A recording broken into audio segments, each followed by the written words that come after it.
Dan orang-orang sekarang mungkin lihat lu gitu kan di atas, tapi suatu waktu mungkin lu akan di bawah, lu akan butuh mereka. Jadi nggak usah lah bilang lu terlalu penting untuk ini segala macam. Nggak, you tidak pernah terlalu penting. Tuhan aja tidak pernah merasa diri terlalu penting untuk dihubungi sama manusia gitu ya. Anytime, pagi, siang, malam, anytime gitu kan. Apalagi kita cuma manusia dan kita itu ini cuma jabatan sementara. Ya, ini cuma jabatan sementara. Dan ini kalau jabatan ini kalau kita bisa gunakan sebaik-baiknya, itu bisa justru membantu orang banyak gitu. Jangan dipakai untuk memperkaya diri. Jangan dipakai untuk menonjolkan diri. Nggak lama kalau misalnya kita pakai ini untuk menonjolkan diri, membanggakan diri gitu ya. Nggak lama. Orang-orang berdoa supaya lu cepat turun, kira-kira begitu. Jangan sampai kita lupa menghargai orang tua kita gitu ya. Orang tua kita itu mereka adalah wakil Tuhan di sini gitu kan. Kita hargai mereka. Di surga di bawah telapak kaki ibu itu sangat betul gitu ya. Itu pertama, hormati orang tua.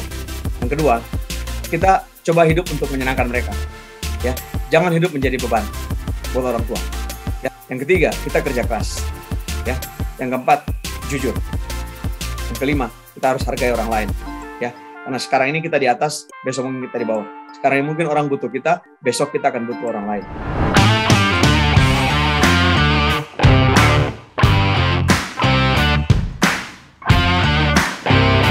Langsung saja saya menyapa beliau untuk saat ini.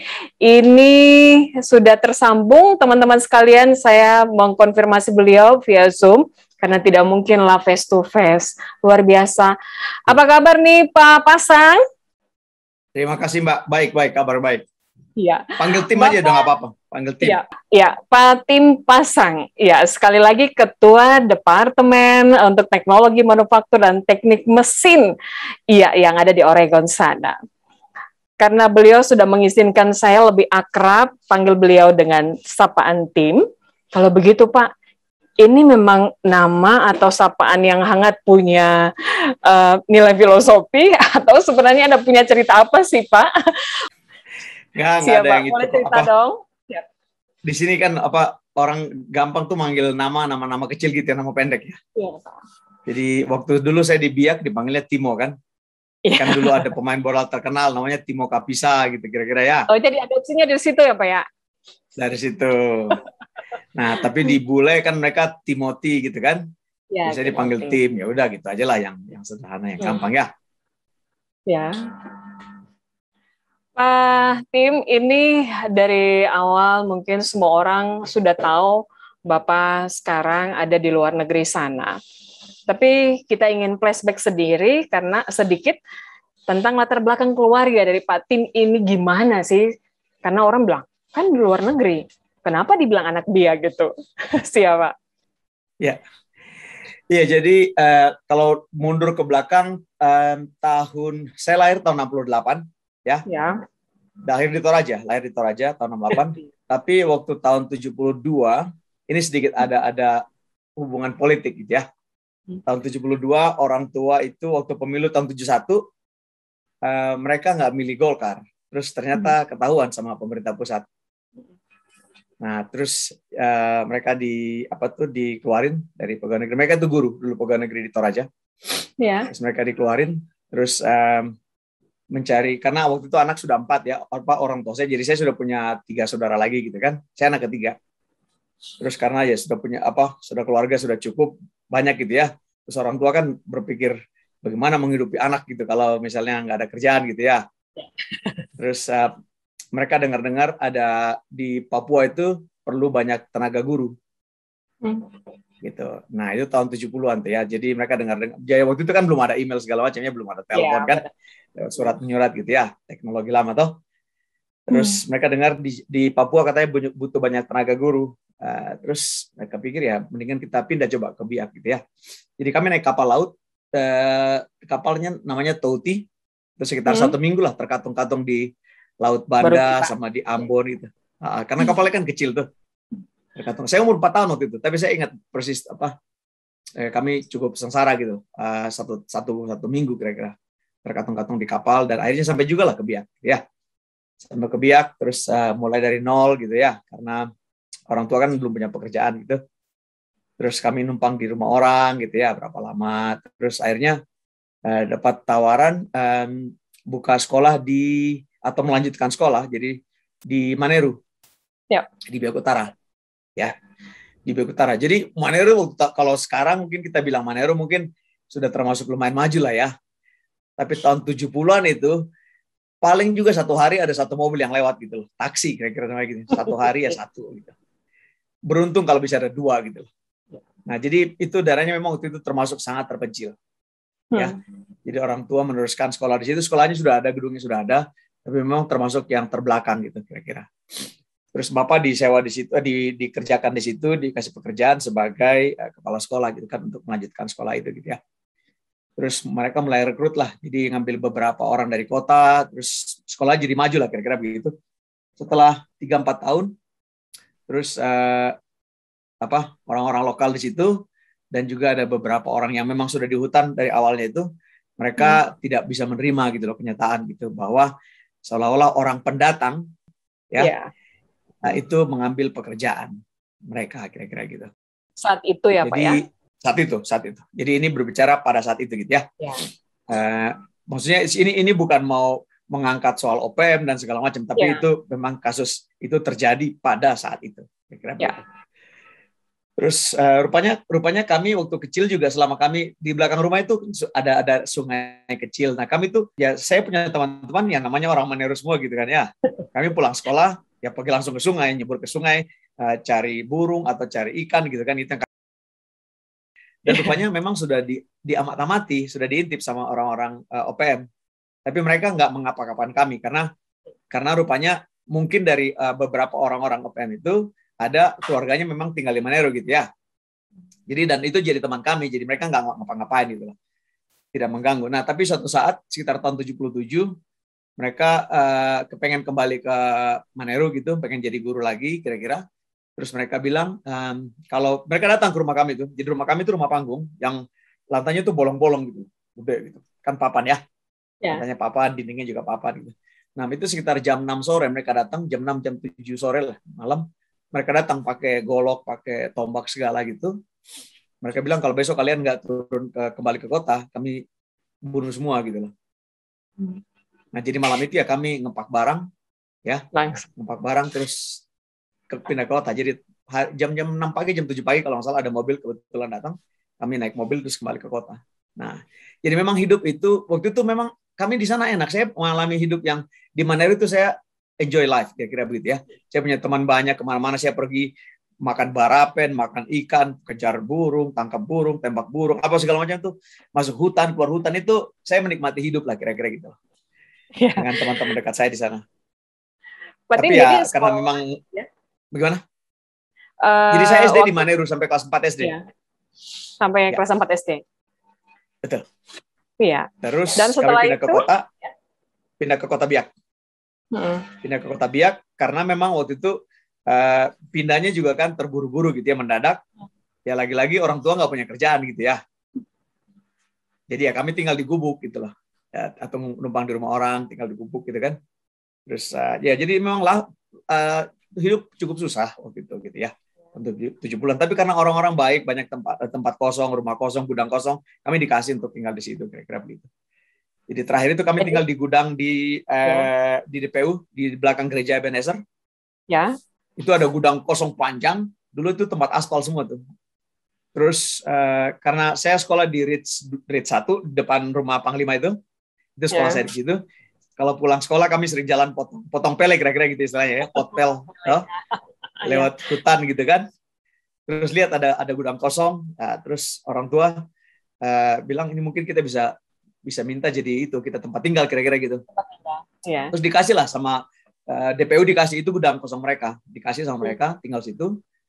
Terus satu kali anaknya Pak Bupati Wasnoadi ya, itu anaknya waktu itu betul tahun 70 mungkin 78 kira-kira 77 78 lah.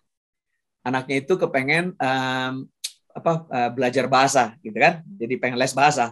Nah, ibu saya memang dikenal sebagai seorang pendidik yang Papa punya perhatian khusus sama anak-anak, dan dia itu terkenal bisa mengajar anak-anak yang nggak bisa baca. Dalam 1-2 bulan itu mereka bisa baca. Nah, Kebetulan ini anaknya Pak Bupati, dan anaknya Pak Bupati yang besar itu teman dekat saya di SD, Hanung namanya. Nah, adiknya Hanung ini yang cewek, dia kepengen belajar bahasa Indonesia gitu kan, pengen belajar nulis segala macam, terus diajar sama ibu. Nah, satu sore itu dia diantar sama Pak Bupati, jadi sama supir sama Pak Bupati. Terus Pak Bupati lihat, loh kenapa ibu tinggal di tempat seperti ini gitu loh. Itu gudang memang. Ya. Jadi cuma dipotong sama triplex gitu, terus ada keluarga tinggal di sebelah, dipotong sama triplex lagi, ada keluarga di sebelah gitu. Jadi Pak Bupati langsung merasa iba gitu ya, dia merasa kasihan. Terus diperbaikilah kira-kira sama dia seperti itu gedungnya. Terus jadi kami tinggal situ lama. Akhirnya saya sampai tamat SMA saya di situ tinggal. Di Andai kan kalau tidak ada anak bupati mungkin juga belum berubah kali waktu itu ya Pak Tim ya. Betul. Ya maksudnya ya betul. Tapi namanya kalau Tuhan memperhatikan orang gitu ya. Pasti jangan dengan caranya. Apa aja bisa dikasih gitu kan. Ya. Betul.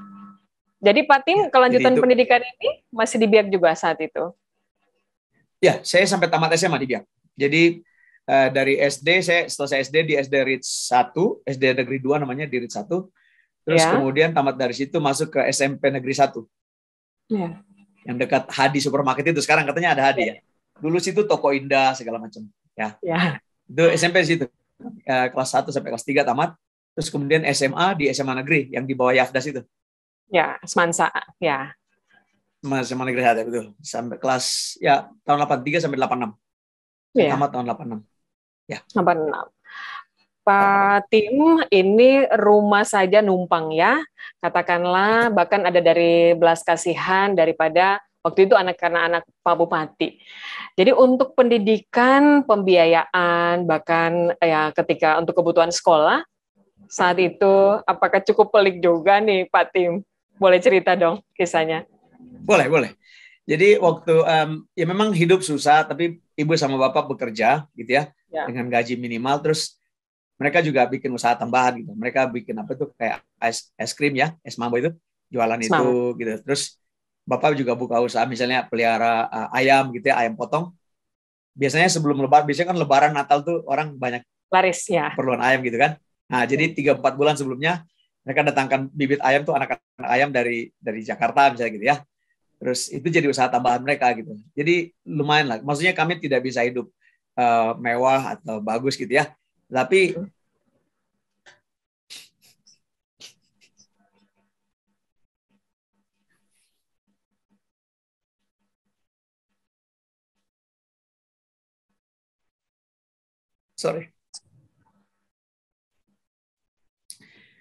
memang hidup tidak bisa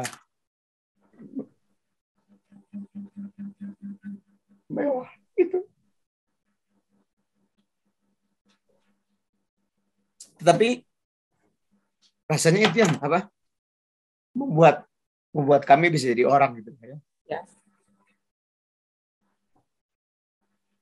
Jadi ya kadang-kadang kami makan juga misalnya satu Indomie gitu harus bagi 3-4 orang. Memang hidup susah. Tapi kita bisa ambil itu sebagai batu loncatan gitu loh. Bahwa kita yang bisa merubah nasib kita ya kita gitu ya. Kita nggak bisa berharap dari orang gitu. Jadi ya itu jadi pemicu kira-kira begitu.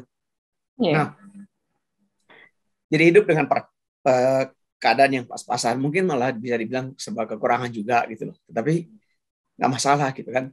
Maksudnya karena saya dulu pernah di Manero gitu ya, hidup dengan malah lebih bisa dibilang lebih berkekurangan gitu ya. Terus hidup dengan apa di kota ya memang bisa dibilang lebih kurang dari sebagian besar anak-anak di kota, tapi maksudnya tidak membuat kami kecil hati atau apa patah hati. Ya kadang-kadang malu gitu loh. Kadang-kadang ada perasaan malu. Maksudnya kadang-kadang teman-teman bisa pergi ke pesta gitu ya, punya baju baru gitu kan. Kami nggak punya gitu baju baru segala macam. Karena hidup memang sangat susah dan terbatas kira-kira gitu ya.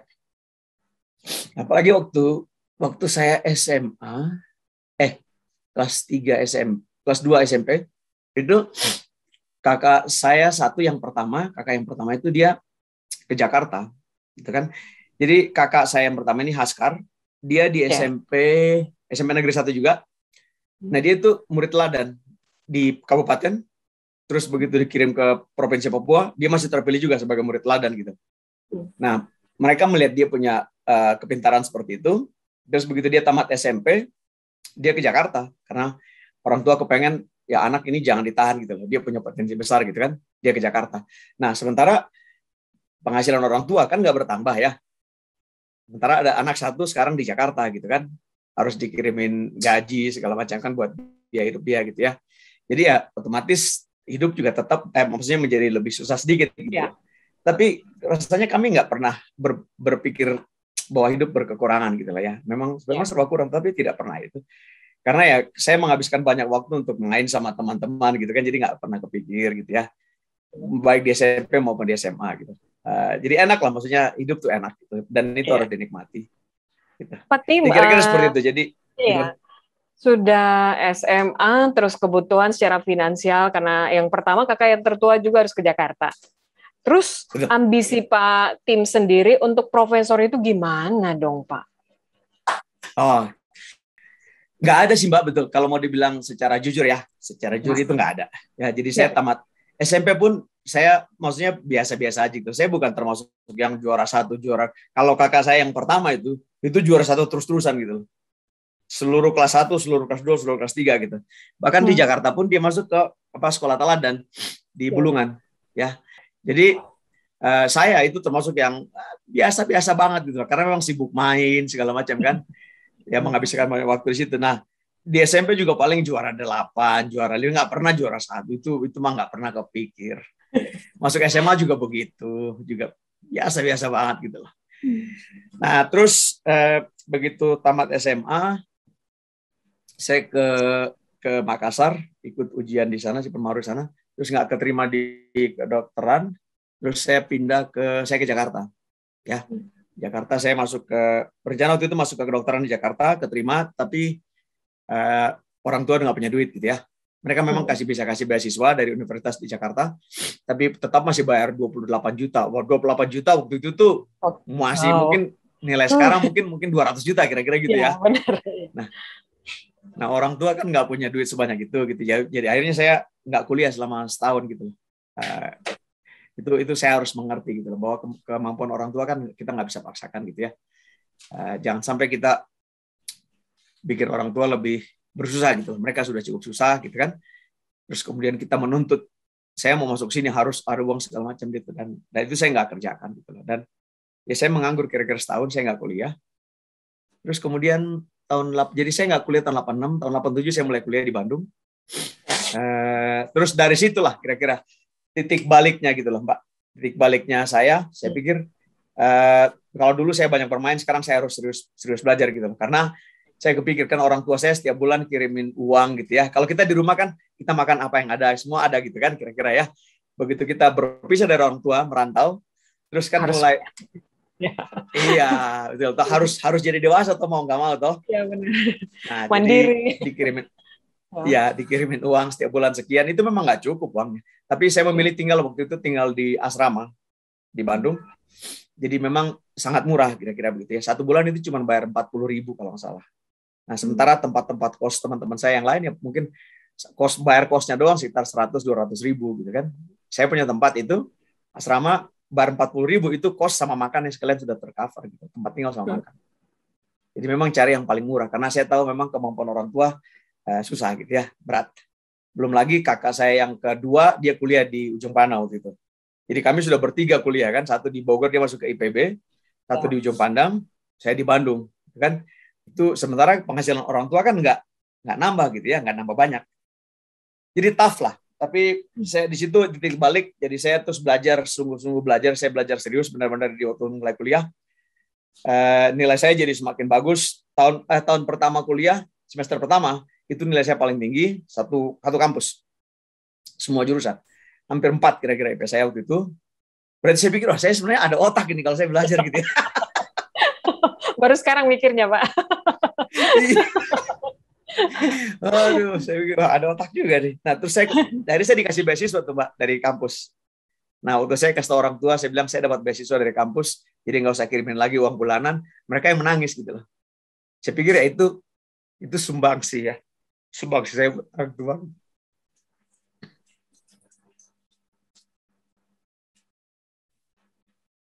Jadi ya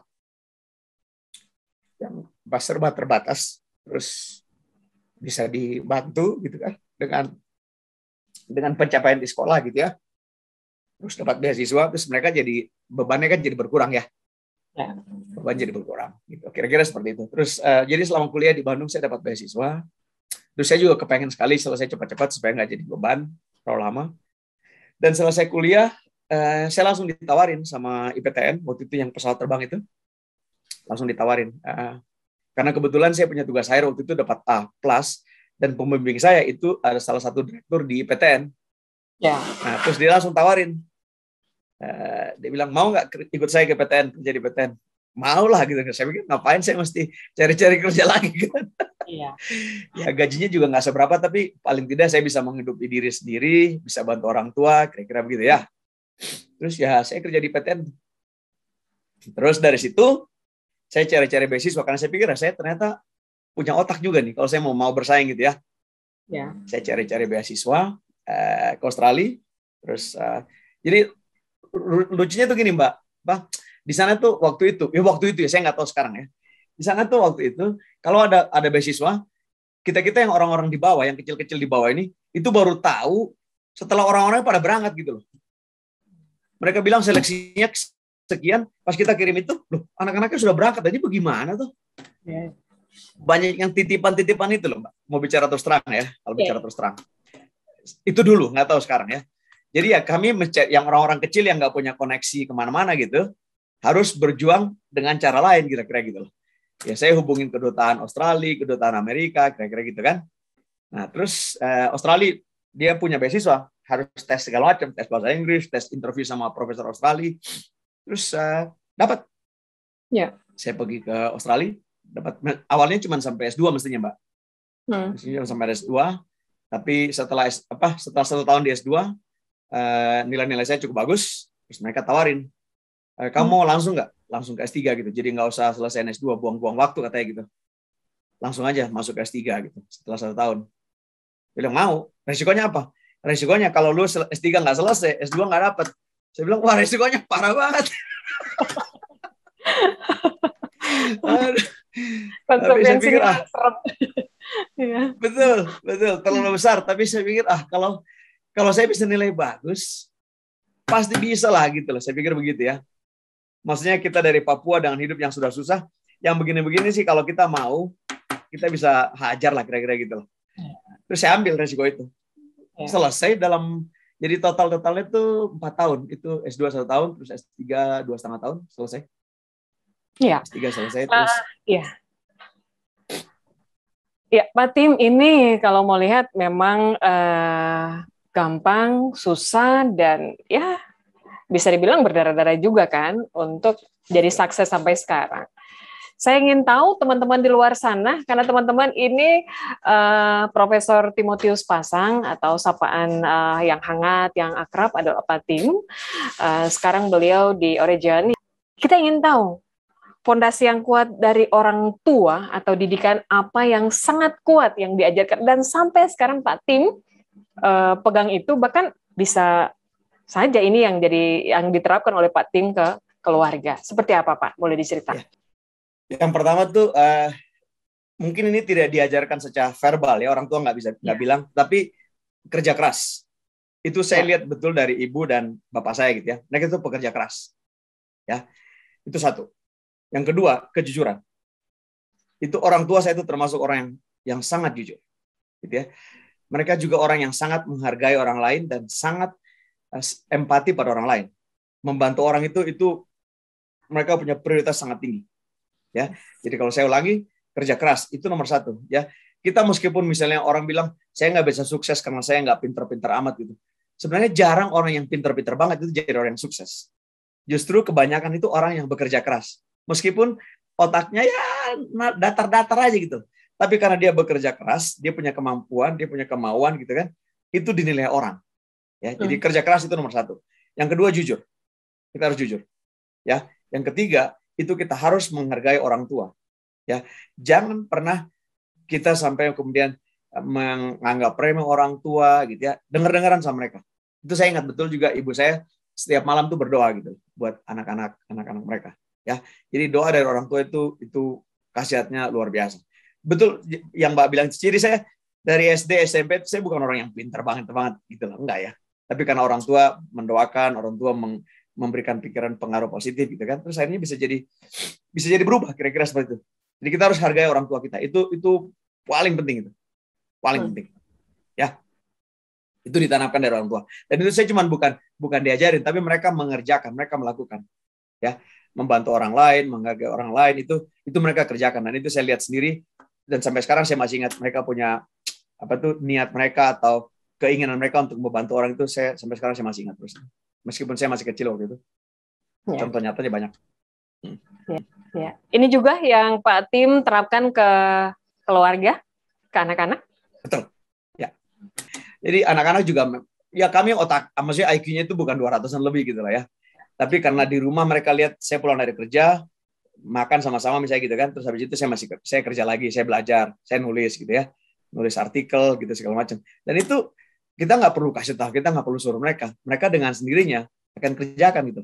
Ini jam belajar saya gitu. Orang tua saya belajar, yang umurnya sudah segitu aja masih belajar, masa saya nggak belajar gitu kan? Itu otomatis turun ke anak. Gitu. Itu penting itu. Ya, bekerja keras. Dan memang saya bilang sama mereka, kita modalnya itu kita adalah bekerja keras. IQ kita itu nggak sampai 200, 300 enggak. Tapi kita modalnya itu adalah bekerja keras. Dan itu turun semua ke anak-anak. Pak Tim cerita nggak masa kecil Pak Tim kepada anak-anak? Oh, saya cerita. Mereka biasanya ketawa. Ketawa kegelian karena saya bilang dulu kita tuh waktu kecil saya harus lempar burung atau katapel burung tuh baru bisa makan tuh, burung cuy itu. Kita ke hutan, katapel burung cuy, terus bakar, kasih garam, itu kita punya makanan. Anak-anak saya bilang, Daddy lu cruel, cruel ya, ganas banget kira-kira gitu loh. Burung lu tembak gitu. Ya saya bilang kalau kita nggak tembak burung kita nggak makan bagaimana, ya kan? Kalau sekarang kan ada supermarket apa segala macam kan sudah ada.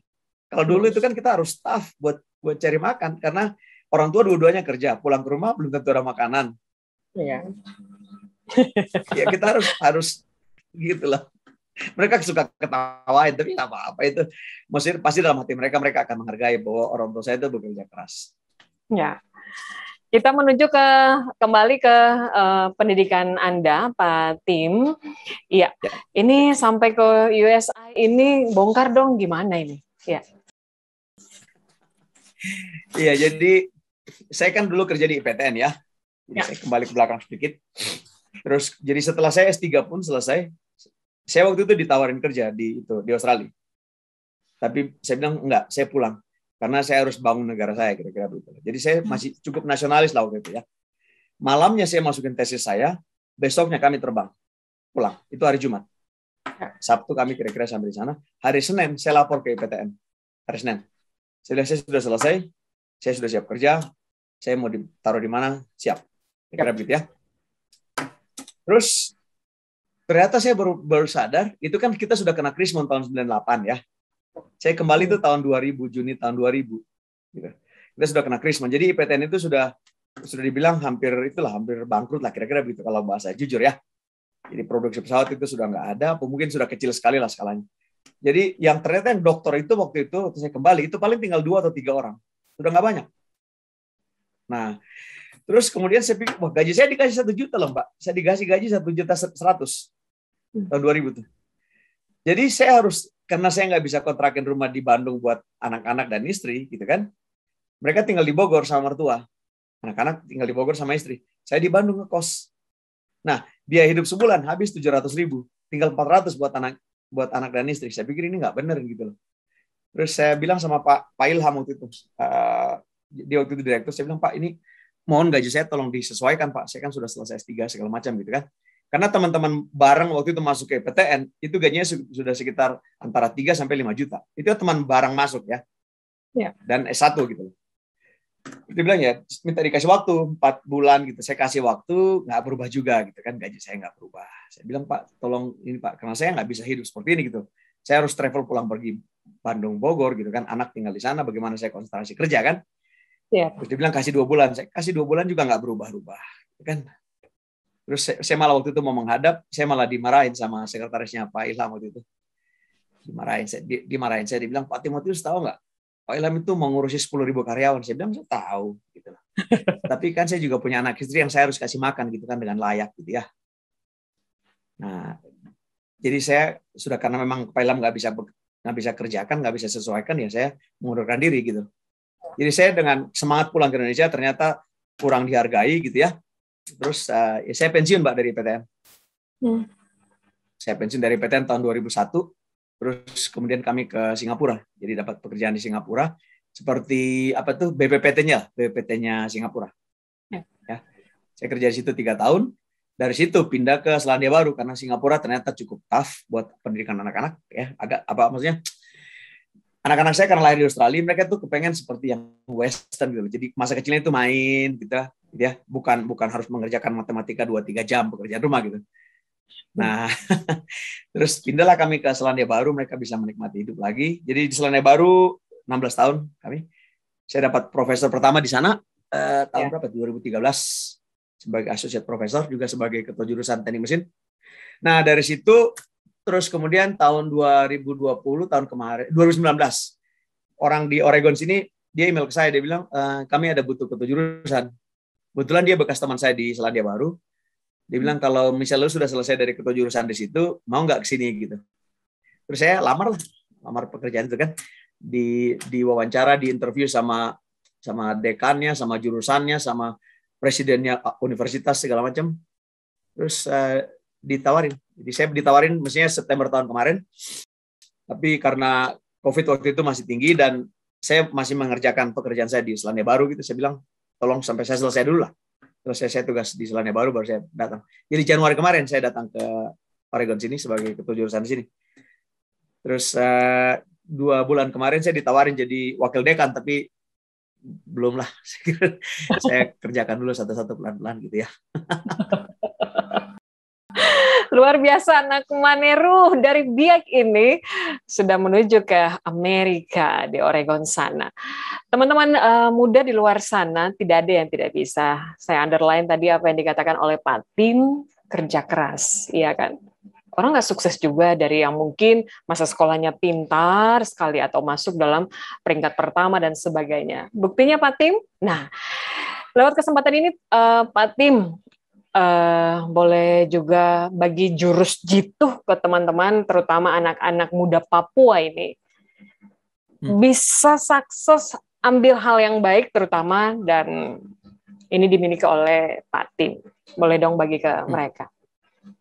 Ya, jadi kita tuh punya potensi, betul. Anak-anak Papua itu punya potensi. Saya banyak mengenal anak-anak Papua atau beberapa anak Papua yang sukses gitu lah ya, yang bisa belajar sampai di Oxford atau di Cambridge atau di Birmingham. Kemarin itu saya bicara sama siapa, George ya, dia dari Birmingham kalau nggak salah, ya kan. Jadi kita tuh sebenarnya punya kemampuan, tetapi rasanya mungkin kita tuh terlalu terkukung sama keadaan kita di Biak gitu loh. Bahwa kita tuh jauh dari mana-mana, sekolah kita tuh terbelakang, peralatan kita terbelakang. Jadi masalahnya tuh kita memakai semua itu jadi alasan untuk membenarkan diri bahwa kita tuh nggak bisa sukses seperti anak-anak di Jawa. Ya. Nah itu pemikiran yang itu mestinya sudah ditinggalkan lah. Pertama, kita tuh bisa ya. Meskipun kita susah, kita bisa bangkit gitu loh. Ya, sekarang Papua itu sudah jauh lebih maju gitu kan. Zaman Pak Jokowi ini Papua sudah jauh lebih maju gitu. Sekolah-sekolah sudah jauh lebih baik, transportasi lebih baik, infrastruktur lebih baik gitu loh. Bandingin sama kita yang dulu-dulu gitu loh. Masalahnya begini, mau nggak kita bersaing sama orang-orang di luar Papua? Yang kedua, mau nggak kita tinggalkan yang kita punya alasan-alasan kuno itu loh, bahwa kita tuh nggak bisa. Kita bisa. Masalahnya kita mau nggak bersaing sama mereka gitu loh. Ya, saya dulu juga bahasa Inggris saya Mbak, waktu saya di SMP SMA, bahasa Inggris saya itu angkanya merah. Sekarang malah di Amerika. Iya kan? Maksudnya betul. Saya punya alasan untuk membenarkan diri bahwa saya nggak bisa bahasa Inggris gitu. Jadi udahlah, forget it gitu, lupakan lah. Kira-kira begitu kan? Karena bahasa Inggrisnya 5 merah. Saya itu malu waktu bapak saya datang misalnya. Kita kan di sana itu kalau nggak salah orang tua. Dulu itu orang tua yang datang ambil rapot kita. Nggak tahu sekarang. Ya, orang tua itu dipanggil sama. Jadi anak-anak tuh nggak datang ke sekolah waktu pembagian rapot. Itu orang tua duduk di kelas, ya, terus dipanggil sama wali kelas. Ini rapotnya anaknya, terus dikasih tahu, anaknya bapak bagus di sini, kurang bagus di sini. Kebayang nggak, muka bapak saya itu merah waktu lihat bahasa Inggris saya merah. Maksudnya saya tuh harus kasihan dong sama orang tua gitu ya. Mereka sudah usaha sekian gitu kan, sekian susahnya gitu loh. Terus ya saya mencari jalan, saya pikir gimana caranya saya bisa bahasa Inggris saya lebih bagus gitu loh. Paling nggak angkanya bisa berubah gitu kan. Akhirnya saya ikut les sama guru bahasa Inggrisnya. Ikut les sama guru bahasa Inggrisnya. Nggak tahu bahasa Inggris saya maju apa enggak, tapi yang penting nilainya itu jadi biru kira-kira gitu. Jangan merah lagi gitu. Iya, sudah nggak merah lagi. Nah, jadi begini, kita tuh dikasih kemampuan untuk berpikir. Kita dikasih kemampuan untuk mau berpikir atau enggak, kira-kira gitu ya. Atau mau tetap menggunakan alasan-alasan excuse itu untuk membenarkan diri bahwa kita tuh nggak bisa maju. No, jangan pakai itu penipuan iblis itu. Ya. Kita tuh bisa. Alat-alat kita nggak punya, tapi yang penting basicnya itu kita punya. Saya ingat Pak Yohanes, Profesor Yohanes itu ya, dia kan mendidik anak-anak Papua itu. Banyak kan yang jago-jago matematika itu loh, yang katanya awalnya nggak bisa. Setelah itu mereka ke Jakarta, lomba di Jakarta. Mereka juara-juara semua kan. Artinya apa? Kita tuh bisa. Masalahnya kita mau apa enggak? Jangan terkubur. Jadi kerja keras itu penting. Yang kedua, rubah pola pemikiran. Ya, yang ketiga, internet itu ada. Jadi pendidikan di mana-mana sekarang itu bisa dibilang semua sama. Ya, gurunya memang beda. Tetapi internet kan ada ya, mungkin ada yang lambat, internetnya kan ada yang slow segala macam. Tapi sudah kita nggak punya alasan yang terlalu banyak gitu loh. Ya, untuk bisa bilang bahwa kita tuh nggak bisa. Di internet itu, di Google itu semua jenis pendidikan ada. Di YouTube, kalau kita mau belajar matematika di YouTube ada. Ya, mau belajar bikin apa itu di YouTube ada. Masalahnya sekarang mau nggak kita pakai alat-alat itu, fasilitas itu untuk belajar gitu loh, untuk mengembangkan diri. Ya, jadi begini, Papua itu bisa. Yang berikut, belajar bahasa Inggris. Bahasa Inggris itu paling penting. Ya, meskipun kita matematika nggak jago, apa-apa, belajar bahasa Inggris. Karena dengan bahasa Inggris pun itu kita sudah bisa dapat pekerjaan. Ya, apalagi sekarang banyak company misalnya kan investasi di Papua dengan modal bahasa Inggris tok bisa dapat pekerjaan. Bahasa Inggris itu tingkatkan. Ya, ditingkatkan. Itu penting sekali. Dan itu begini, di internet juga ada cara belajar bahasa Inggris segala macam. Itu ada semua gitu. Masalahnya mau nggak kita menggunakan waktu untuk belajar bahasa Inggris daripada kita TikTok itu gitu loh. Maksudnya menghabiskan waktu dengan yang enggak gitu kan. Semua sudah ada gitu. Jadi kita bisa pakai waktu yang baik gitu untuk belajar. Karena ke depannya ini itu hidup akan lebih susah, mencari pekerjaan akan lebih susah. Kenapa? Setelah pandemi ini banyak perusahaan yang tutup. Ya, sementara lulusan-lulusan dari universitas itu jadi nambah banyak. Kenapa? Karena universitas itu meluluskan orang dengan gampang sekarang. Gara-gara pandemi ini. Ya kan? Bagaimana kita ujian nggak bisa di kelas lagi? Ujian di internet gitu kan? Kita nggak tahu siapa yang kerjain itu ujiannya. Artinya semua orang bisa lulus kan gitu. Semua orang punya jasa. Nah, sementara lapangan pekerjaan semakin berkurang. Nah, kita mesti belajar melihat dari situ ya. Kira-kira apa yang kita bisa kerjakan supaya kita itu tetap bisa di depan. Papua itu nggak ketinggalan, terus terang. Sekarang itu sudah nggak terlalu ketinggalan sama tempat-tempat lain. Kalau dulu iya. Kira-kira begitu bisa apa? Bisa di ini, Mbak ya? Iya. Baik Pak Tim, kembali ke jabatan Anda yang sekarang nih Pak Tim, boleh share ke kita spesialisnya apa saja, terus siapa tahu nih ada generasi kita, khususnya anak-anak Papua yang mungkin sudah punya niat dan impiannya ke situ, supaya mereka bisa ambil yang menjadi kesiapan dari mereka sendiri dari sekarang. Ya. Jadi di Oregon Tech ini, kami itu yang paling terkenal di sini di Oregon Tech di kampus saya adalah namanya MIT, Medical Imaging Technology. Itu yang meriksa yang hasil X-ray, hasil CT scan, hasil MRI. Itu salah satu yang paling terkenal di Oregon Tech itu. Ya. Kalau nggak salah di Amerika dia masuk top 5. Ya, alat-alatnya itu luar biasa lengkapnya. Nah, saya itu di teknik mesin. Teknik mesin itu kan relatif umum. Di universitas mana-mana rasanya cukup banyak gitu yang punya ya. Tapi medical imaging ini itu nggak banyak yang punya. Nah, alat-alatnya di sini itu termasuk yang paling lengkap. Saya waktu di Papua kan saya tahu persis di Biak rumah sakit cuma 2 waktu itu, nggak tahu sekarang ya. Cuma ada rumah sakit umum sama rumah sakit Angkatan Laut. Ya, fasilitasnya sangat minimum. Susah lah kira-kira begitu. Nah, yang kemarin saya dengar bahwa di Papua itu mereka masih kesulitan orang untuk yang bisa menerjemahkan hasil-hasil scan tersebut. Ya, misalnya ada yang di scan X-ray, ada yang di MRI, ada yang di CT scan. Untuk menerjemahkan hasil scan itu, katanya di Papua itu cuma ada 1 orang. Nah, saya nggak tahu di mana dia. Tapi katanya mereka bilang kebanyakan itu dikirim ke Makassar. Itu makan waktu cukup lama, gitu kan? Ya, benar. Nah, menurut saya karena memang tenaga dulu di Papua, nggak tahu sekarang ya, kita punya masalah paling besar adalah kesehatan. Ya, selain pendidikan, masalah kesehatan. Malaria itu kan banyak bunuh orang itu. Dengan fasilitas yang sangat terbatas kan, atau digigit ular, itu kemungkinan mati. Kalau digigit ular berbisa itu kemungkinan mati. Ya, ular berbisa itu kalau gigit kan kira-kira setengah jam, 1 jam itu harus ditolong gitu kan. Kalau nggak lewat, gitu ya. Yeah. Nah, yang seperti itu alat-alat kedokteran itu di sana masih sangat kurang. Itu dulu. Sekarang ternyata saya dengar juga dari beberapa teman di Papua, memang masih cukup kurang. Nah, saya usulkan ke Pemda Papua, misalnya Papua Barat atau Papua, ya, bupati dan gubernur segala macam, kirim anak-anak Papua, ya, anak-anak Papua yang suster-suster misalnya gitu atau yang mantri-mantri, kirim mereka untuk ke sini. Saya itu kemarin sudah negosiasi sama dekan di yang kesehatan di sini. Saya bilang, kalau misalnya saya bisa dapatkan orang dari Papua datang ke sini untuk kursus, misalnya belajar selama 6 bulan misalnya, memakai alat-alat ini, kalian mau terima apa enggak? Dia bilang bisa kita pikirkan. Nah, saya itu punya hubungan baik sama mereka. Saya kepengen itu bisa terjadi gitu loh. Ya, mungkin kalau untuk sekolah kan pemerintah Papua harus cari dananya dulu segala macam kan, alokasi dan itu kan cukup besar. Sekolah 3-4 tahun. Datanglah mungkin untuk kursus, tapi continue gitu loh. 3 orang, jangan 1 orang, kasihan kalau 1 orang ya. Ini kota kecil soalnya. Saya tiba-tiba kirim 1 orang ke Korem gitu kan susah kan, kesulitan gitu ya. Kirim 3 orang atau 5 orang. Jadi kan ada teman kan.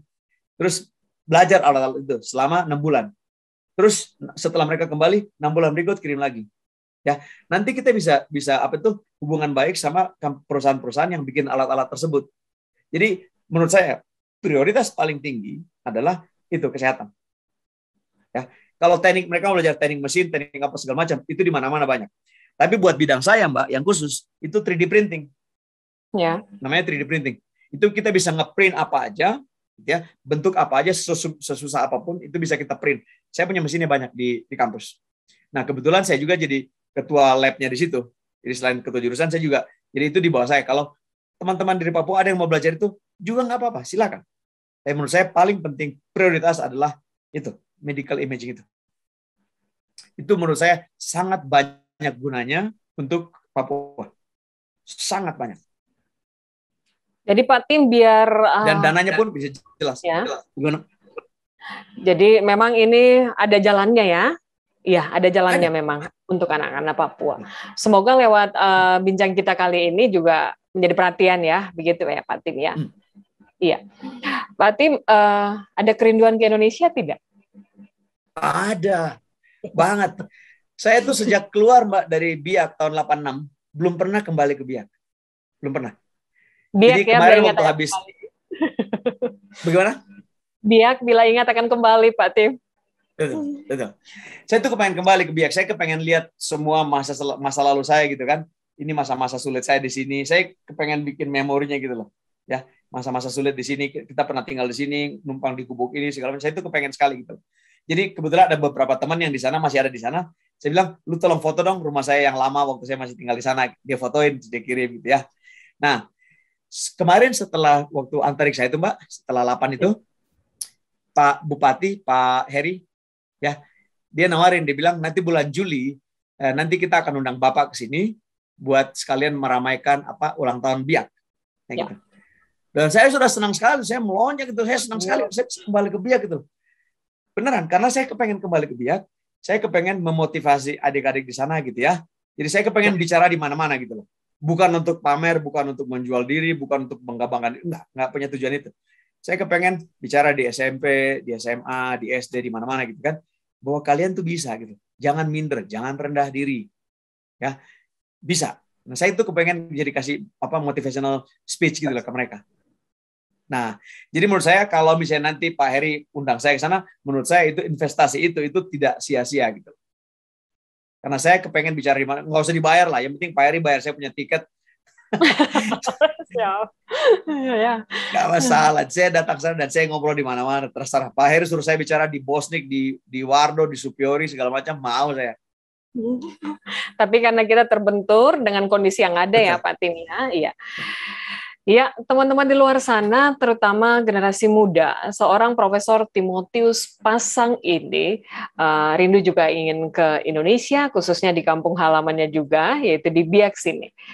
Namun ya pastilah waktu yang tepat dari Tuhan nantinya akan disiapkan buat beliau, dan kita akan bersua langsung face to face. Namun saya merasa bangga karena saya duluan ya bisa menghadirkan beliau sekalipun via Zoom untuk berikan motivasi kepada teman-teman sekalian. Pak Tim, apa mimpi besar Anda yang belum dikerjakan dan ingin sekali dieksekusi dalam waktu-waktu yang memang beliau inginkan ini? Silakan. Kalau bicara soal pencapaian, sebenarnya Mbak, saya sudah melebihi mimpi saya gitu loh.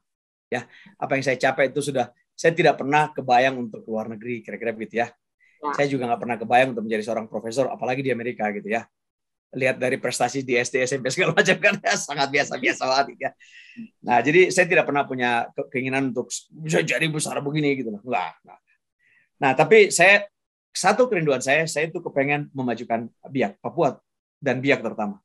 Ya, saya itu kepengen sekali kembali ke sana, paling tidak mungkin beberapa minggu atau setiap tahun misalnya saya diundang ke sana untuk bicara di sini, bicara di sana. Apa yang saya bisa bantu, saya kepengen sekali bantu. Itu karena saya punya memori paling mantap saya adalah di Biak. Ya, meskipun saya sudah kemana-mana, ya bukan buat sombong-sombongan, tapi saya sudah berkeliling dunia ya, ke hampir seluruh negara gitu, negara-negara manapun. Mereka banyak undang saya jadi bicara di sini, pembicara di sana gitu kan, ngajar sini, ngajar di sana. Saya sudah ngajar di Jepang, ngajar di Jerman, ngajar di Inggris, ngajar di mana-mana gitu. Di Amerika juga sekarang ngajar. Tapi tetap kerinduan saya adalah saya kepengen mengajar di Biak. Ya, saya kepengen sekali kembali ke Biak, berbicara dengan adik-adik di sana, supaya ini bukan karena Mbak yang interview saya ya, terus kemudian saya bicara seperti itu, enggak. Memori paling dalam hidup saya adalah kehidupan saya di Biak. Karena di Toraja kan saya cuma 4 tahun, sampai 4 tahun. Saya nggak banyak kenangan di sana kan. Tapi di Biak, masa SD sampai SMA. Itu luar biasa. Dan saya kepengen sekali kembali ke sana, untuk kira-kira membantu pemerintah. Apa yang kira-kira kita bisa memotivasi mereka. Kira-kira seperti itu ya. Untuk bantu mereka bahwa kalian tuh semua bisa. Gitu. Tapi ya harus ada kerja keras. Benar, ya. Kira-kira seperti itu. Itu impian paling tinggi saya, Mbak. Jujur.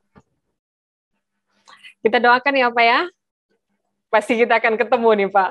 Iya, Pak Tim, ini kan padat jadwal Anda dan aktivitas ini, apalagi kita tahu kalau luar negeri itu benar-benar sangat disiplin. Nah, bagaimana Anda membagi waktu dengan keluarga sendiri? Kalau waktu di Selandia Baru sih, ya, karena sini kan istri saya dan 2 anak saya belum datang ke Amerika nih. Saya sekarang baru sama 1 anak yang cowok. Jadi berarti itu mungkin pertanyaannya kembali ke waktu Selandia Baru, kira-kira begitu ya. Ya, saya cukup disiplin dalam segi waktu. Ya, jadi saya bangun pagi itu biasanya jam 5:30 saya sudah bangun. Ya, tidurnya jam berapapun, paling lambat saya bangun jam 6. Meskipun tidurnya jam 1 malam gitu ya. Saya jam 6 itu memang sudah body clock-nya seperti itu. Ya, jadi bangun jam segitu, terus kemudian saya mulai pelan-pelan berbenah diri gitu ya. Terus biasanya 6:30 atau jam 7 pagi saya sudah di kantor. Jadi anak-anak masih tidur misalnya, saya sudah di kantor. Ya.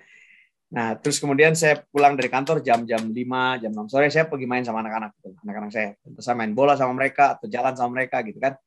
Terus kemudian kita makan sama-sama ya. Terus kemudian malam saya buka lagi komputer misalnya, saya kerja sebentar. Tapi itu tidak keharusan. Kami ngobrol-ngobrol dulu sama anak-anak atau nonton film sama-sama gitu ya, nonton YouTube sama-sama gitu kan. Baru habis itu mereka kerjakan, mereka punya pekerjaan rumah atau pekerjaan sekolah gitu kan. Baru saya mulai lagi buka komputer dan saya kerja lagi sebentar sampai jam 11, jam setengah 12 malam. Itu harus ada disiplin ya. Dan pekerjaan itu harus kita kerjakan dengan senang hati. Ya, jangan karena kita tuh dipaksa gitu. Kita harus kerja dengan senang hati. Jadi kalau misalnya saya sudah nggak enjoy, saya tutup komputernya, udah selesai gitu. Saya nggak mau kerjaan lagi gitu. Nah, itu saya selalu ingat dan saya tanamkan dengan dalam sekali pada prinsip saya adalah saya bersyukur saya dikasih kerjaan. Ya, saya bersyukur saya punya pekerjaan. Dan ini adalah pekerjaan ini adalah yang bisa menghidupi keluarga saya. Ini adalah income saya, ini adalah mata pencarian saya. Jadi saya harus mengerjakan dengan baik, dengan jujur, gitu kan. Jadi maksudnya ya curi uang, korupsi segala macam itu sama sekali itu no gitu. Saya nggak pernah kepikir saya memberikan makanan ke anak dengan uang hasil curian gitu ya. Korupsi itu curi kan, orang cuma bilang korupsi itu kan kerennya gitu kan. Tapi itu kan curi gitu ya. Bahasa itu. Korupsi kan karena jumlahnya gede gitu kan. Saya nggak pernah kepikir untuk melakukan itu gitu. Jadi punya disiplin, terus hargai pekerjaan Anda, bahwa kita dikasih pekerjaan itu untuk menghidupi keluarga kita. Bagaimana kalau misalnya saya korupsi, kemudian saya ditangkap, masuk penjara, anak-anak saya akan kelaparan atau kesulitan. Belum hanya itu, mereka malu juga gitu kan. Punya bapak seorang koruptor, ya. Nah, jadi saya bekerja dengan jujur, saya bekerja dengan keras, tapi saya juga menikmati pekerjaan saya itu. Dan itu didukung oleh istri dan anak-anak. Mereka lihat saya bekerja keras, mereka juga bekerja keras tanpa harus disuruh gitu. Tanpa harus dimarahi, tanpa harus dibilang, matiin TV itu, belajar sekarang. Enggak perlu. Mereka sudah tahu gitu. Iya, jadi memang orang tua leader ya Pak Tim ya. Betul. Iya. Kita kasih contoh, itu contoh nyata ya. Jadi bukan dengan kata-kata, tapi dengan apa yang kita kerjakan. Mereka lihat langsung dari situ. Belajar dong. Padahal orang tuanya dengan handphone ya. Betul. Orang tua sibuk helper, sibuk itu SMS sana sini gitu kan. Atau sibuk nonton TV, sibuk nonton drama Korea, anaknya suruh belajar. Susah. Iya kan? Iya. Pak Tim, dari maksudnya anak-anak nggak apa-apa lah kalau sekali-sekali kita nonton kan, tapi ya batasi lah, diatur waktunya. Anak-anak sudah diarahkan, ada yang mengikuti jejak seperti bapaknya, seperti Pak Tim, atau?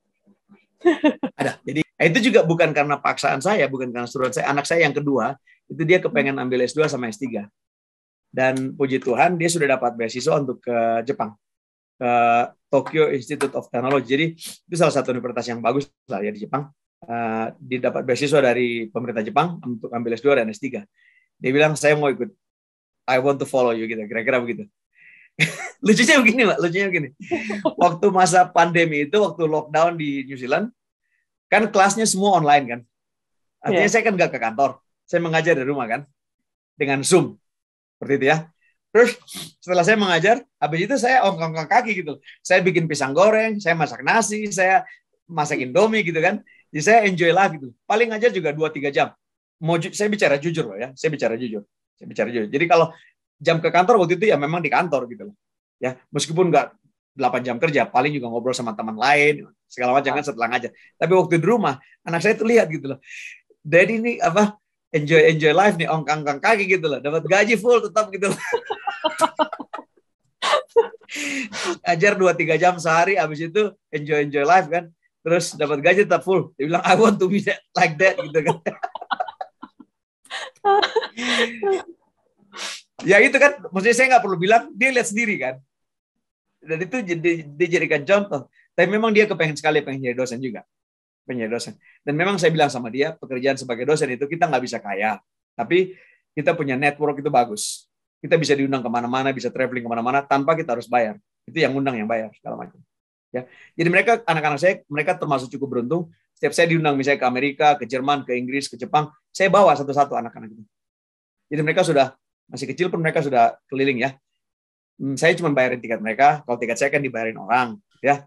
Jadi sudah terbuka gitu loh. Nah dia sudah lihat itu. Jadi kasih presentasi 30 menit di sini, perginya 1 minggu. Misalnya gitu kan. Ngajar 1 jam, ngajar 2 jam, perginya 3-4 hari. Kan enak gitu loh. Jadi memang dia tahu, tidak bisa kaya, tetapi punya banyak rekan gitu ya, bisa kemana-mana gitu loh. Memang nggak bisa kaya, tapi hidupnya enak. Oke. Pas-pasan. Hidup dosen itu pas-pasan, Pak. Pas-pasan ya. Tapi memang yang penting kita cinta pekerjaan kita dan nikmati ya. Iya. Saya sedikit menelisik tentang istri atau ibu. Ada nggak protes dari ibu sendiri? Karena apalagi sekarang ibu belum ke Amerika nih.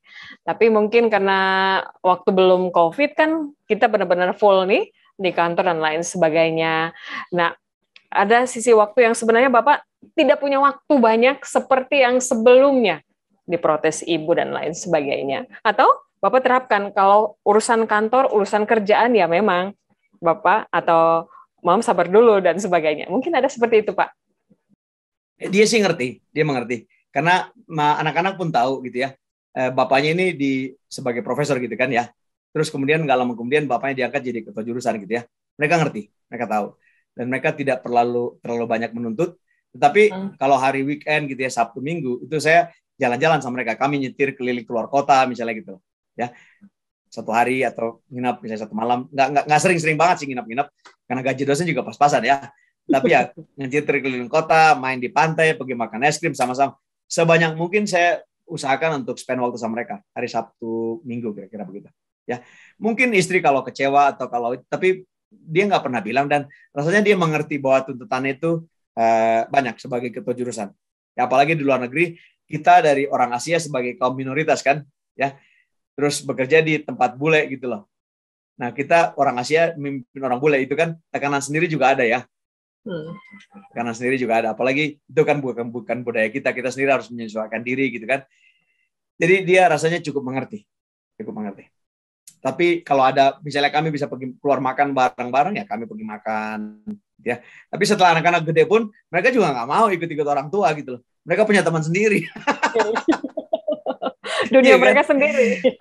Betul. Saya mungkin ingatkan, anak kita tuh sampai umur 10-12 tahun itu masih di bawah pengaruh kita. Setelah mereka 13 tahun, kita ajak pergi kemana gitu. Kita bahkan antar mereka ke sekolah pun mereka bilang, drop saya di itu jalan sana gitu. Jadi dia nggak mau ketahuan bahwa dia itu di drop orang tuanya. Gitu kan. Yeah. Begitu dia sudah umur 15, kita bilang, nanti kita pergi makan ya. Dia bilang, enggak, saya mau pergi sama teman-teman saya, mau nonton film. Iya kan? Yeah. Jadi pesan saya sih, selama anak-anak masih kecil, misalnya gitu, kita manfaatkan waktu sebanyak mungkin untuk menikmati mereka. Karena begitu mereka injak 15 tahun, kita jadi Uber, super Uber, supir Uber, supir taksi, antar mereka kemana-mana. Iya. Jadi istri rasanya dia mengerti, mungkin ada keluhan kecil-kecil every now and then gitu, tapi ya rasanya dia mengerti. Bahwa tuntutan di pekerjaan itu cukup banyak. Yang penting bisa menghidupi keluarga lah. Ya. Pak Tim, dengan kapasitas Anda sekarang, jabatan Anda yang sekarang ini, kan kita tidak bisa pungkiri sebagai manusia. Ada juga yang tipikalnya, saya profesor, sabar dulu kalau dihubungi misalnya interview ataupun juga aktivitas yang lain yang sebenarnya ya bagi saya tidak ada balance-nya, tidak ada keuntungan tanda petik ya Pak. Apa yang bisa Pak Prof sampaikan lewat kesempatan dengan bincang di vlog saya ini sehingga menjadi motivasi kepada figur-figur lainnya yang sebenarnya memang sama ini, tetapi mungkin suka atau kurang punya rendah hati. Coba Pak Tim, saya ingin dengarkan dan teman-teman di luar juga ingin tahu dari seorang Profesor Timotius Pasang. Ya, saya itu kan bisa sampai ke sini kan dari kecil ya, susah. Jadi hidup dari susah. Jadi saya mengerti hidup susah itu seperti apa, ya. Jadi kalau misalnya ada yang minta tolong ke saya atau ada yang misalnya cuma wawancara, misalnya bukan cuma dalam arti menganggap remeh, bukan. Misalnya untuk wawancara seperti ini dan saya cuma harus kasih waktu 15 menit, 20 menit, 1 jam, itu sama sekali nggak ada masalah. Jadi yang kedua, saya itu jujur sama pekerjaan saya. Kalau saya ada waktu, saya langsung kasih tahu saya ada waktu. Gitu. Jadi waktu Mbak Popi kontak saya, apalagi dari Papua, senang hati, saya nggak pernah nolak orang dari Papua, nggak pernah nolak gitu. Jadi saya menghargai pekerjaan saya dan saya juga menghargai pekerjaan orang lain. Gitu kan. Misalnya Mbak Popi sebagai jurnalis beneran misalnya gitu kan Mbak Popi mencoba mengerjakan pekerjaan dan sebaik-baiknya gitu kan. Ya kita yang kepengen di interview seperti ini misalnya gitu. Jangan jual diri, jangan jual mahal lah, bukan jual diri, jangan jual mahal lah. Gitu. Sekarang lu di atas gitu loh. Tapi dunia ini kan hidup ini sebagai roda gitu ya. 5 tahun lagi mungkin lu di bawah gitu loh. Dan orang-orang sekarang mungkin lihat lu gitu kan di atas. Tapi suatu waktu mungkin lu akan di bawah, lu akan butuh mereka gitu. Jadi nggak usah lah bilang lu terlalu penting untuk ini segala macam. Nggak ada. You tidak pernah terlalu penting. Tuhan aja tidak pernah merasa diri terlalu penting untuk dihubungi sama manusia gitu ya. Anytime, pagi, siang, malam, anytime gitu kan. Apalagi kita cuma manusia dan kita itu ini cuma jabatan sementara. Ya, ini cuma jabatan sementara. Dan ini kalau jabatan ini kalau kita bisa gunakan sebaik-baiknya, itu bisa justru membantu orang banyak gitu. Jangan dipakai untuk memperkaya diri. Jangan dipakai untuk menonjolkan diri. Nggak lama kalau misalnya kita pakai ini untuk menonjolkan diri, membanggakan diri gitu ya. Nggak lama. Orang-orang berdoa supaya lu cepat turun, kira-kira begitu. Tapi kalau lu di sana baik-baik, misalnya Pak Jokowi sekarang gitu loh. Pak Jokowi itu kan sangat baik gitu kan, sangat dengan rakyat kan. Orang malah kepengen dia tuh 3 periode, 4 periode gitu. Kenapa gitu? Karena dia sangat rendah hati. Gitu kan? Karena dia tahu jabatan itu adalah kesempatan untuk melayani. Ya. Itu penting itu.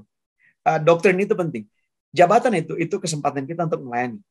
Jangan dijadikan kesempatan untuk menyombongkan diri, membanggakan diri, saya seorang penting. Nah, itu buat saya sama sekali nggak ada nilainya. Jujur saya malah orang-orang seperti itu saya ngapain bicara sama lu buang waktu. Karena apapun yang mereka bicarakan biasanya itu cuma klise. Ya, itu cuma di mulut. Isinya biasanya nggak, itu mereka nggak kerjakan. Kalau sama Mbak misalnya, saya sudah mau jual mahal-mahal, pasti kehidupan saya sama teman-teman lain juga seperti itu kira-kira. Ya kan? Jual mahal. Kalau misalnya ada mahasiswa saya mau ketemu, saya jual mahal. Ya kan? Atau ada sekretaris mau ketemu, saya jual mahal. Orang-orang yang di bawah saya akan anggap mereka kalian di bawah saya, jadi saya akan jual mahal. Kalau kita seperti itu, orang-orang di atas pun akan memperlakukan kita seperti itu. Karena bagaimanapun itu akan sampai ke telinga mereka yang di atas kita. Bahwa tim itu susah sekali ditemui, Pak. Kita mau bikin janji, dia harus misalnya 1 bulan sebelumnya gitu loh. Itu sampai ke bos saya gitu. Nah, kalau saya lebih baik, saya misalnya gampang dihubungi. Kan orang di atas juga senang kan, orang di bawah senang. Mereka bilang, wah tim itu enak diajak ngobrol, kita hubungin dia kapan aja dia mau gitu kan. Kan bos di atas juga senang. Kan begitu.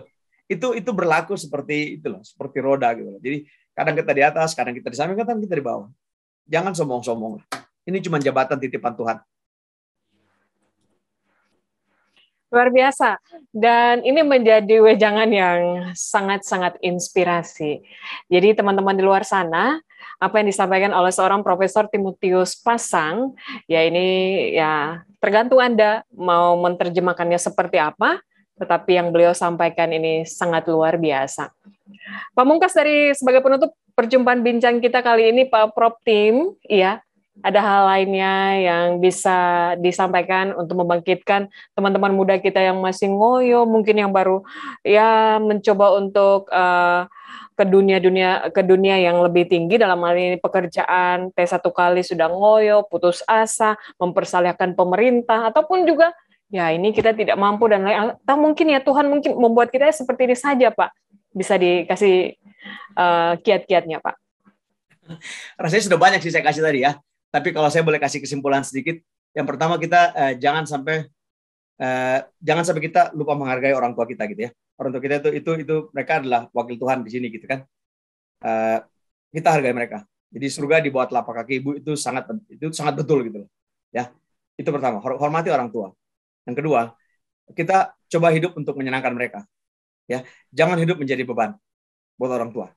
Ya, kalau kita hidup jadi beban orang lain, mungkin nggak masalah, mungkin nggak apa-apa, mungkin dosanya masih diampuni. Tapi kalau kita sudah hidup menjadi beban buat orang tua, terus-menerus dari kecil sampai gede, sampai tua, tetap jadi beban orang tua, wah itu mau kemana gitu? Bahkan neraka pun mungkin nggak mau terima kali. Ya, hargai orang tua. Yang ketiga, kita kerja keras. Ya, yang keempat, jujur. Yang kelima, kita harus hargai orang lain. Ya, karena sekarang ini kita di atas, besok mungkin kita di bawah. Sekarang ini mungkin orang butuh kita, besok kita akan butuh orang lain. Kira begitu. Saya misalnya sebagai profesor pun saya bisa bilang saya cukup posisi cukup bagus di sini gitu ya. Tapi misalnya saya sakit, saya perlu suster. Ya kan? Kalau saya cari tempat parkir, saya butuh tempat parkir yang bagus misalnya gitu ya, yang pas. Yang berkuasa di situ adalah tukang parkir. Dia bukan profesor, gitu kan. Dia mungkin nggak lebih tinggi dari profesor, tetapi dia punya kekuasaan lebih tinggi dari saya di tempat parkir. Ya. Jadi harus hargai orang lain. Itu penting sekali. Kerja keras, wow, penting juga itu, Mbak. Penting. Jujur ya, kita harus jujur. Terutama sama pekerjaan dan pekerjaan kita itu penting sekali. Orang tua kita. Apalagi Mbak ya. Selain itu, saya kepengen sekali kembali ke Biak loh, Mbak. Paling enggak, ya, bukan buat nostalgia, bukan. Ya itu salah satu juga lah. Tapi saya kepengen sekali kembali ke Biak untuk kasih motivasi sama adik-adik di sana, gitu ya. Kalian tuh bisa. Jadi tidak perlu minder, tidak perlu rendah diri. Kalian tuh bisa. Belajar yang keras, gunakan waktu dengan baik, ya. menikmati hidup juga lah. Anak-anak yang lagi pergi mancing atau pergi apa, yang tiap hari mancing di Bosnik, do it gitu lah. Apa masalah, gitu kan? Tapi setelah itu mungkin nanti hidup akan berubah pelan-pelan. Mau menjadi nelayan, silakan. Tapi kerjakan dengan betul, kerjakan dengan baik, dengan sepenuh hati.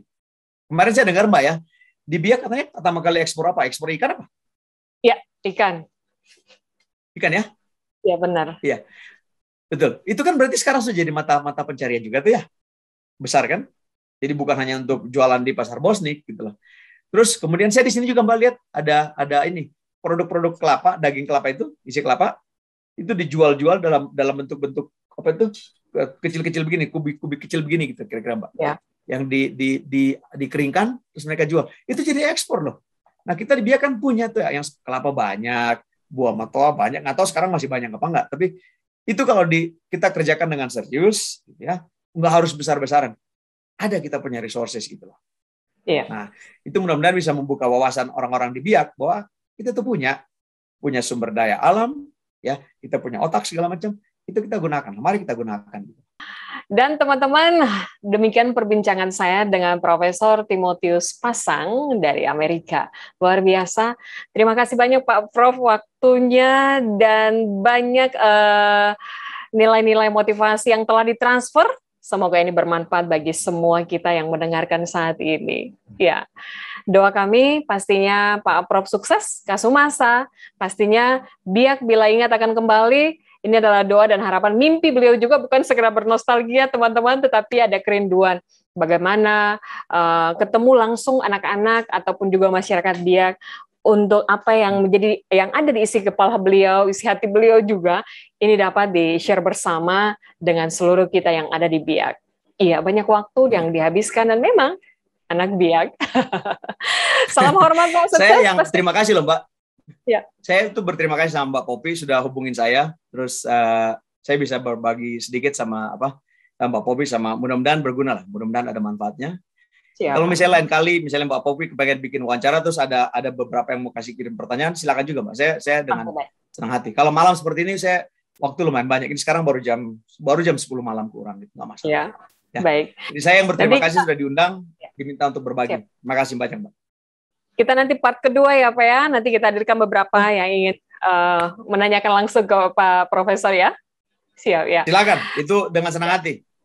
Siap Pak Prof. Terima kasih waktunya, sukses pastinya seorang yang rendah hati ini luar biasa. Saya mengakui itu dan saya berterima kasih sekali kepada Tuhan Yang Maha Kuasa karena pas klik langsung beliau bisa meresponnya, berarti luar biasa. Doa dari Biak pastinya buat Pak Prof dan sukses selalu dan jadi berkat bagi banyak orang dimanapun berada. Itulah anak-anak Tuhan. Sampai jumpa, Kasumasa Pak. Kasumasa, makasih banyak Mbak. Salam buat Biak ya. Siap Pak. Terima kasih. Ya.